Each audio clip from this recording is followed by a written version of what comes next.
Welcome back, everybody. Happy Saturday. I've been working on cleaning up these worn splines on the transmission shaft so we could get some measurements for Norm. So when he gets that clutch disc back, he can machine the splines accordingly. So here's a little blueprint of that. So I cleaned up, basically I just cleaned it up to where it was nice and consistent and flat to the worn, where it was worn, where that disc had been wearing. Cleaned up pretty nice.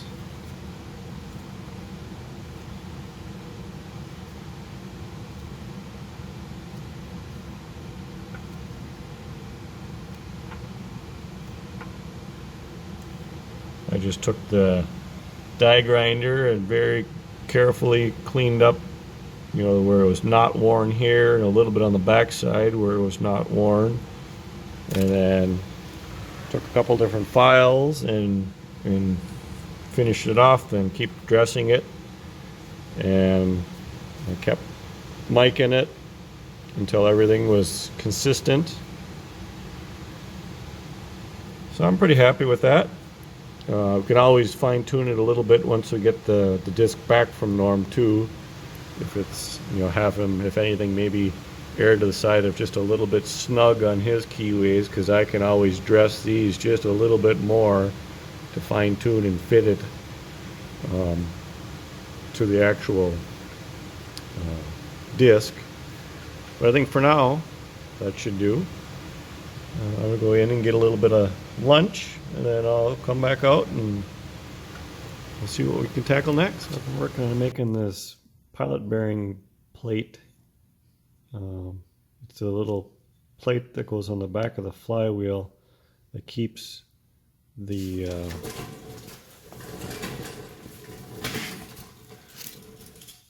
your pilot bearing gets pressed into the flywheel, and this plate will go over it, and then the flywheel nuts hold that in place, and then that keeps the pilot bearing located into the flywheel. And it can't go any farther in because it's up against the back of the crankshaft there. So what I'm doing, I got a blueprint from David Dickmeyer, thanks Dave, of his, because I was missing this part. So I've been working on making it up. Made it out of 14 gauge, which is just slightly thicker than what he specified, 70 thou. So this is about 75 thou, but I figured that should be plenty close enough for what it's doing. Actually had Lawrence, make me up this, one of the guys at work, from just a scrap they had at their fab shop. They put it in the lathe and turned the center hole to size for me, because I didn't have a good way to do that here. So then I got it was square then when I got it. I took in and basically laid out the circle for the outside, roughed it out with just the Sawzall, and then took it to the grinder and finished it off to size that way, because that's not that critical either. It's just so it fits into the flywheel. It's not like it's a precision fit or anything, it's just clearance, so it fits in there. So grinding it to the scribe line is accurate enough for this situation. So now what I'm going to do is take the flywheel out. I'm going to precisely locate this where it needs to be, take a transfer punch up through the holes in the flywheel, because they're not spaced evenly. I think we talked about that last week. One of the studs is off from the rest, so you can only put the flywheel on in one orientation onto the crankshaft. So I'm going to use the transfer punches to get that layout precise and drill these out, and this part should be good to go. We could probably put the pilot bearing in and get that all done at this point then. So I got the plate temporarily bolted in there with the big bolt, a couple of washers. And so now I'll just take the transfer punch, mark the centers of all four, take it back apart and drill it. Should be accurate enough for what we're doing here. Not bad for a hack job machine shop. Fits on there. So now we can test fit everything, I guess. There. Far from perfect, but it'll sure do the job that it needs to do. It doesn't have to be pretty. You'll never see it in a million years once the tractor's together. So I just got the pilot bearing just started in there. I don't want to press it in quite yet. But I just wanted to make sure everything lined up and it's centered in the hole there. So yeah, move on to the next thing. So I've been figuring out, coming up with a standard, so to speak, of bolt sizes for this silly tractor. Because, you know, there's a handful of things, that bolts that we need to make, they're missing or that were bad or whatever. So I've been slowly writing them down and sending them to Dad, you know, so he can make them here and there in between projects and whatever. But he kept coming back, well, you're not coming back with consistent sizes and whatever. So, okay, let me check. So I sat down here today and I kind of really looked over the tractor.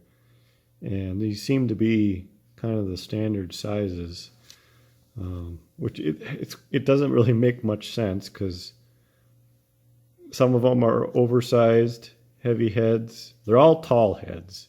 That's uniform. But some of them are like heavy heads, widthwise. The 3/8, you have both. You have like today's standard, and you have extra heavy head. There doesn't seem to be any 7/16 bolts, heavy bolts, so far. It's kind of weird. So anyway, that's what I've been doing here. But yeah, for a good example of that, like this is a 3/8 bolt, and this is a 3/8 bolt. 11/16 head, 9/16 head. What's the rhyme or reason there? I don't really know. Like these I can understand. These are 3/8 bolts with the heavy heads, 11/16 heads. But that's, you know, it's doing some more. It's holding big parts together. You know, I can kind of understand why they went with an oversized head there, maybe a little bit stronger, whatever. But like here, where you got just a little cover and just a little cover, well, why are these heavy then? I mean, and those are original. All this stuff is pretty much all original. So it's like, I don't think they really had a standard back then, so to speak. I mean, or if they did, it didn't make sense in today's eyes of why they were doing things. So anyway, I'm just trying to keep it all consistent throughout the tractor. Because, you know, I had all this stuff, but basically from here forward, I was missing a lot of the hardware. So I'll make, or, you know, more accurately, Dad will make the bolts for a lot of this portion of the tractor. And we'll make it kind of match, you know. So like all these 12 bolts to hold that rear engine plate onto the casting here, we'll make those the heavy hex to match those. That type of thing. All these bolts. I've been just kind of figuring out hardware. You know, I'm gonna order up some.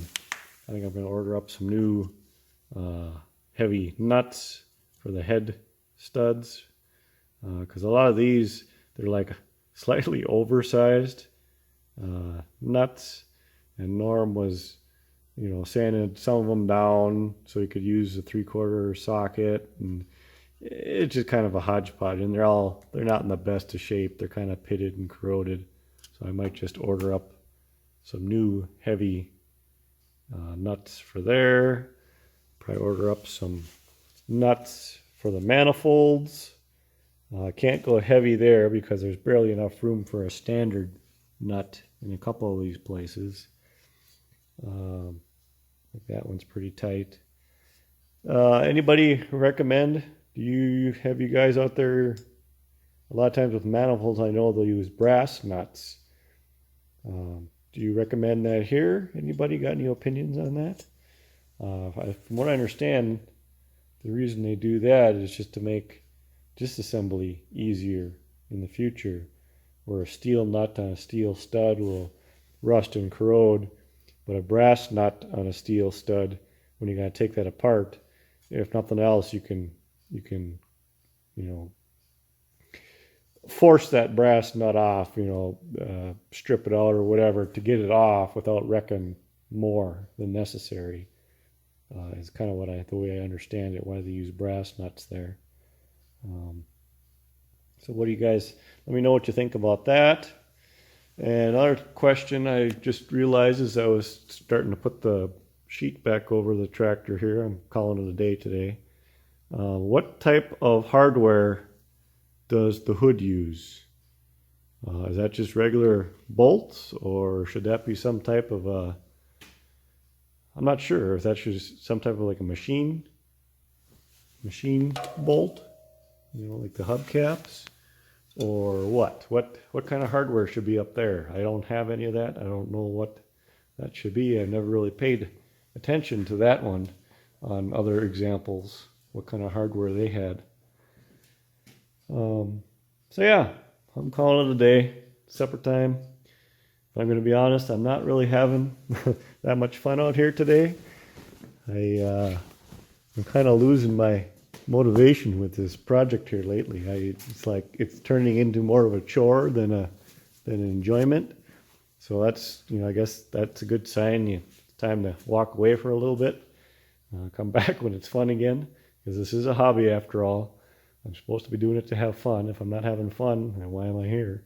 But mainly it's just I've kind of been pushing myself to try to get this thing done for this summer. So if there's shows, then I can bring it to some shows. That's why I'm kind of been every weekend, come out here, work on it for at least a handful of hours each day. Try to get something done. And we are making progress. I got that plate made and got the spline cleaned up. We are making progress. It just feels like it's super slow here lately. So anyway, just letting you know how things are going here. I'll probably check back with you tomorrow. Okay, what did I get done today? A little bit of this, a little bit of that. I made up a little bit more of a blueprint for the fitting that goes on the top of the exhaust manifold that your exhaust pipe screws into. So we can get working on that project, producing that, because I'm missing that part. So I made a tracing of the size of the flange here, and then Dave Harrington made me up a little blueprint of the size of the rest of it. I'll put that up here.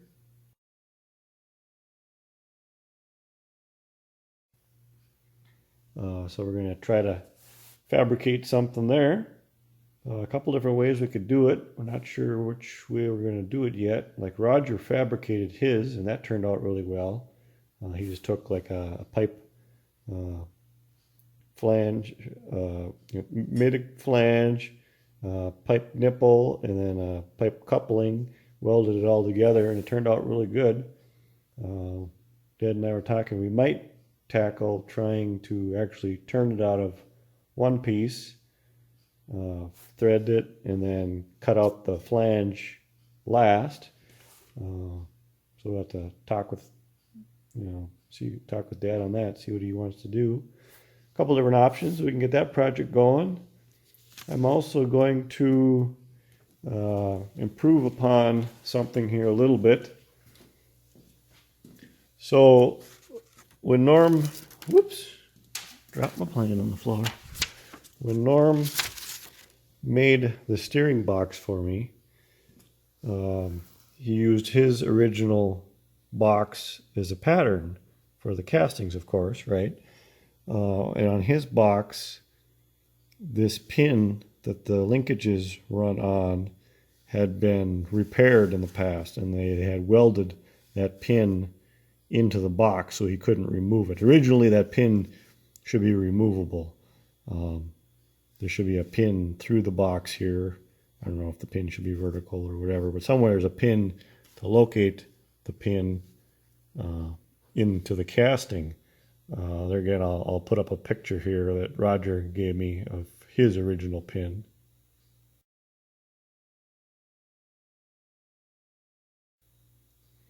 So that's what it should look like. But because Norm's is different and the casting ended up shorter than what it should be, he couldn't machine the end of that like it should be. So he came up with this solution instead, which is just fine. It would work just fine. But because we all know I'm a little bit touched and I like things as original, I'm going to improve upon this a little bit more. We're going to make basically a little shaft extender, whatever you want to call it.